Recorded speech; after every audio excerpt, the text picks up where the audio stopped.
Beowulf Fitt VII. Then Hrothgar replied, the Shielding's protector, for our past deeds, and out of kindness you have now sought us, Beowulf, my friend. Your father struck up a mighty feud, slayer of Hethelolf, among the Wylfings, by his own hand. Then the treaty folk could not harbor him for fear of war, and so he traveled to the land of South Danes over rolling waves to honor Shieldings. That was when first I ruled the Danes and held, in youth, a gem-rich kingdom, bright fort of heroes. Hrothgar had died, the son of Healfdene, my older brother no longer alive. He was better than I. Later I settled the feud by payment. I sent to those Wylfings, over the water's ridge, fine old treasures. Your father swore me oaths. It gives me great pain to have to reveal to any man what fearful attacks, shame, and disaster Grendel has brought me in his persecution. The ranks in my hall, my men are less. Fate swept them off in Grendel's terror. Yet God may easily stop the mad deeds of the foolhardy ravager. Often indeed my warrior thanes boasted over ale horns, bold in their mead, that they would meet Grendel's attack in the banquet hall with a rush of swords. But at dawn this mead hall was bright in blood, all the bench planks a running slick, the hall red with gore. I had fewer men, loyal comrades, after such deaths. Now sit at the feast, unbind your thoughts to men, great warrior, as your heart desires. Then a bench was cleared, room made in the hall for the gathered waiters standing in a troop. The courageous men took their seats, proud in their strength. A thane did his office, carried in his hands the gold ale flagons, poured bright mead. At times the shop sang, bright-voiced and hero. There was joy of warriors, no small gathering of Yeats and Danes. Fit number 8. Unferth, Ecglaf's son, rose up to speak, who sat at the feet of the Lord of the Shieldings. He unbound a battle rune. The journey of Beowulf, the brave seafarer, caused him chagrin, for he would not grant that any other man under the heavens might ever care more for famous deeds than he himself. Are you the same Beowulf who challenged Breca to a swimming match on the open sea? There, out of pride, you both tested sea ways, through foolish boasting risked lives on the deep. None could dissuade you, friend nor foe, keep either of you from the hapless trip when you two went swimming out of the bay, your arms embracing the crests. Sea currents flung out your hands to measure the sea roads, the ocean of wind. The steep seas boiled in winter pourings. You both toiled 7 nights, driven by the waves, and in that swimming he overcame you, had greater strength. The sea cast him up on the Hethoram's shore. From there at daybreak he sought his homeland, beloved by his people, came back to the Brondings, fair peace fort where he had subjects, stronghold and treasures. The good son of Benston had truly fulfilled his whole boast against you, and so at your hand I expect worse results, although you've been always successful in fierce battle rushes, if you really dare wait here for Grendel the whole night long. Beowulf replied, the son of Ecgtheow. What a great deal. Unferth, my friend, full of beer, you have said about Breca, told of his deeds. But to tell the true story, I had more strength, power in swimming, and also more hardship than any other man. To each other we said, as boys will boast, we both were still young, that we two alone would swim out to sea, to the open ocean, dare risk our lives, and we did as we said. We held naked swords hard in our hands, and we swam on the sea, thought to protect us from whales' tusks. He could not glide, swim farther from me, away on the surge, the heaving waves, no swifter in water, nor would I leave him. 5 nights we swam together on the ocean, till it drove us apart in its churning sliding. That coldest weather turned against us. Dark night and water, the north wind wore sharp. Rough were the waves, and angry sea beast had been stirred up. Then my body armor, hard link, hand joined, did me some service against their attack. My chain metal war shirt worked with gold covered my chest. A fierce sea monster dragged me down deep, held me on the bottom in his cruel grip. However, it was granted that my point reached him. I stabbed as I could with my sharp sword, with battle thrust, killed the huge beast by my own hand. Fit number 9. Again and again, the angry monsters made fierce attacks. I served them well with my noble blade, as was only fitting. Small pleasure they had in such a sword feast, dark things in the sea that meant to eat me, sit round their banquet on the deep sea floor. Instead, in the morning, they lay on the beach, asleep from my sword. The tide marks bloodied from their deep gashes, and never again did they trouble the passage of seafaring men across the ocean.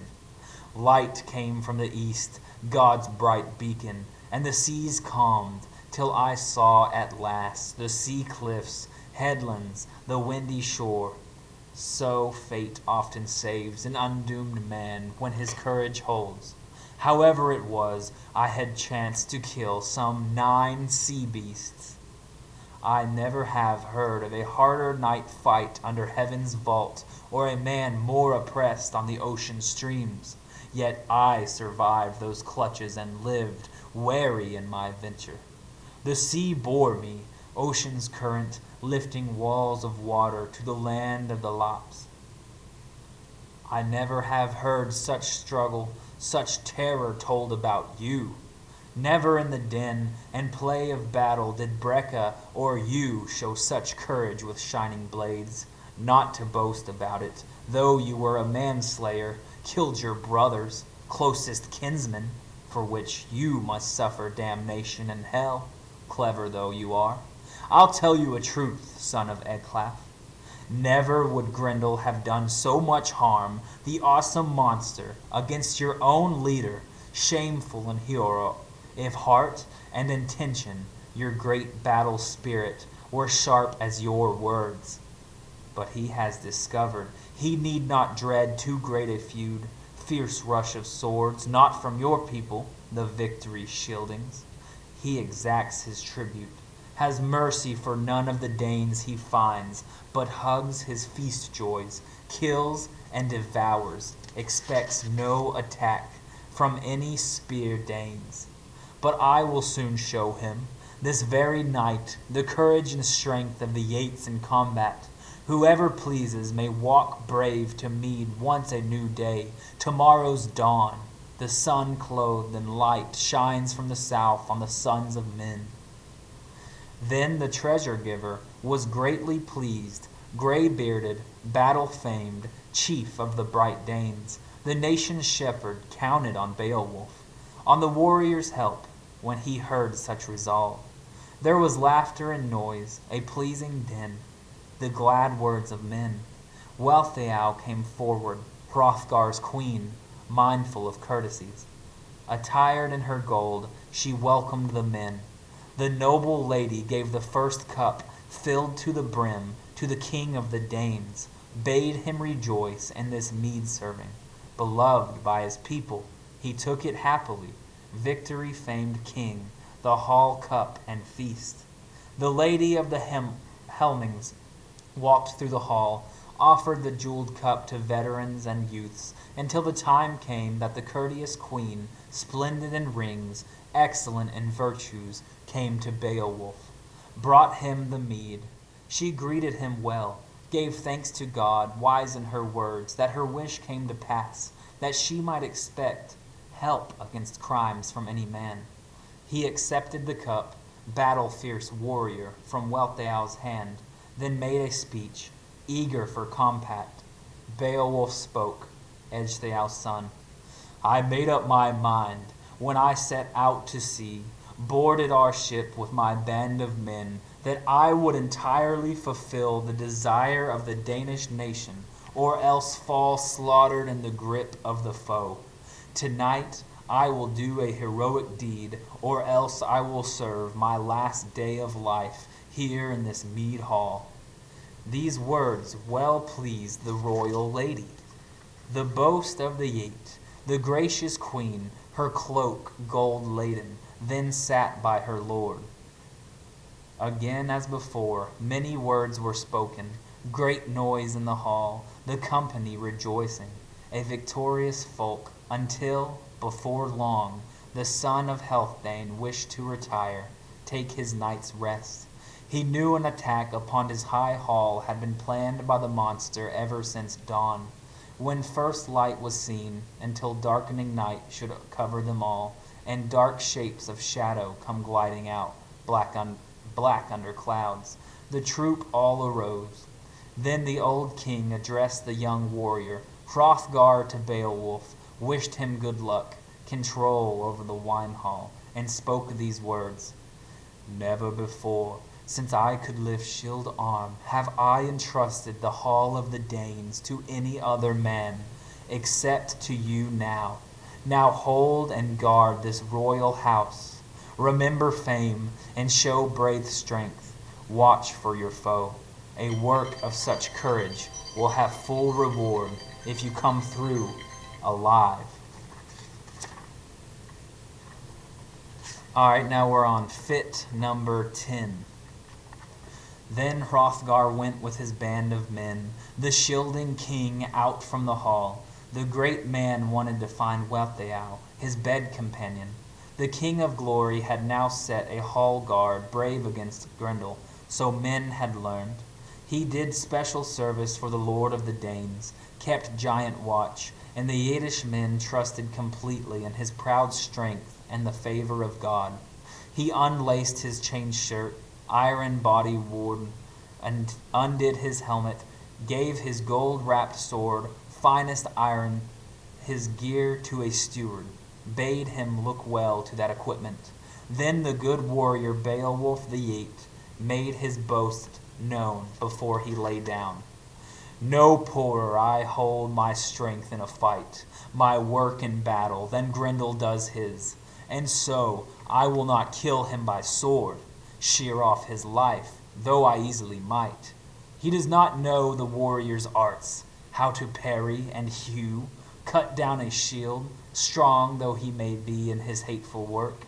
So swords are laid by, if he dare seek battle. Tonight, no weapons, and then mighty God, the Lord wise and holy, will give war glory to whichever side he thinks the right. Then he lay down.